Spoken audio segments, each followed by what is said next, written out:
তা আসলে দেখুন, নড়াইল না শুধু, আমি সারা বাংলাদেশের মানুষকে বলতে চাই, গ্রাম্য আধিপত্য বিস্তার ভালো কোনো কিছু বয়ে আনে না।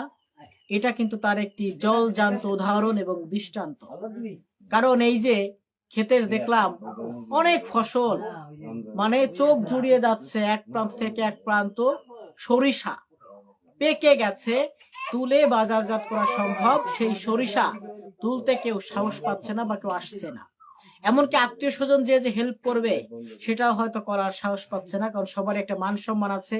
দেখা গেল কেউ কিছু বলে ফেললো, কেউ একটা চট থাবড় মেরে ফেললো, তা এইরকম ভয়ে কিন্তু আত্মীয় স্বজনও যে সেই কাজগুলো করে দিতে পারছে না। তা এমন ভয়াবহ অবস্থা নড়াইলের এই দুই গ্রামে এখন রয়েছে। যারা মামলায় জর্জরিত রয়েছে, মামলা খেয়েছে, তাদের পরিবারগুলোর সাথে ঠিক এমন ঘটনা ঘটছে। টাকা, জানি যে এই জিনিসটা টাকা হবে, কিন্তু সেই জিনিসটা টাকার মতো করে তৈরি করার মতো সুযোগ বা এখন কিন্তু এলাকার অনেকেরই নেই, যারা মামলার সাথে জড়িত।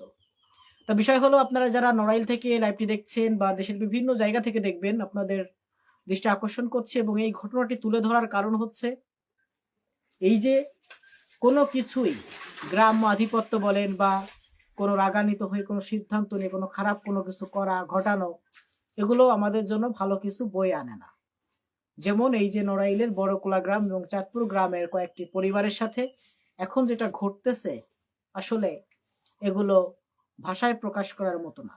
শুধুমাত্র যে যারা নিহত হয়েছে তারা মামলা করেছে বিষয়টা তেমন না, যারা নিহত হয়েছে তারাও কিন্তু এই হত্যা মামলার আসামি হয়েছে, তাদের পরিবারের মানুষজন আসামি হয়েছে।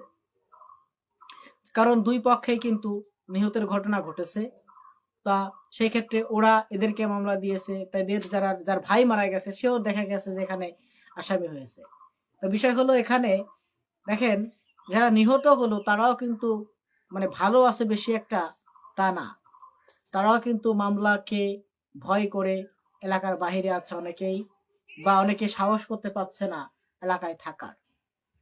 তা আসলে এই যে আজকে এই কথাগুলো এবং জুম্মার পরে মনে হলো, সকালবেলা আমি দেখছিলাম লাইভে আমারও যাওয়ার কথা রয়েছে, হয়তো আমি আজ যেতে পারবো না, গতকাল হয়তো আমাকে লাইভে দেখবেন। তা সেখানে যাব, যে আপনাদেরকে জানানোর চেষ্টা করব এবং দেখানোর চেষ্টা করব আসলে যে কি পরিস্থিতি।